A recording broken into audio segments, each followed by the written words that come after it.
ভাঙ্গায় জমাজমির বিরোধে হামলার অভিযোগে সংবাদ সম্মেলন। আপনারা দেখছেন সমাজের চিত্র টিভি সংবাদ। ভাঙ্গা, ফরিদপুর প্রতিনিধির ভিডিও চিত্রে দেখুন বিস্তারিত। ফরিদপুরের ভাঙ্গা উপজেলায় জমাজমির দ্বন্দ্বে প্রতিপক্ষের দ্বারা হামলার অভিযোগে সংবাদ সম্মেলন অনুষ্ঠিত হয়েছে। মঙ্গলবার সকালে উপজেলার পৌরসভার ৯ নম্বর ওয়ার্ডের কাপুরিয়া সদরদি গ্রামে সংবাদ সম্মেলন করেন ভাঙ্গা উপজেলা বিএনপির সাবেক সহগ্রাম বিষয়ক সম্পাদক দেলোয়ার শিকদার।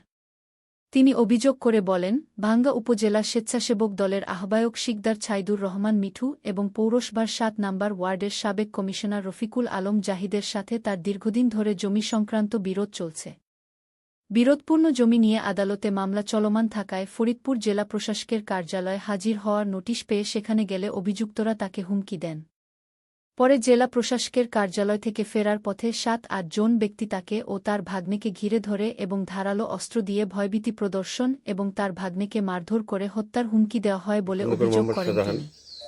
তবে অভিযোগ অস্বীকার করে বিএনপি নেতা ছাইদুর রহমান মিঠু বলেন, সম্পূর্ণ ভিত্তিহীনভাবে আমাদের নামে মামলা দায়ের করেছে। সমাজের চিত্র টিভি সংবাদের সাথে থাকার জন্য ধন্যবাদ। পরবর্তী সংবাদ শোনার আমন্ত্রণ রইল।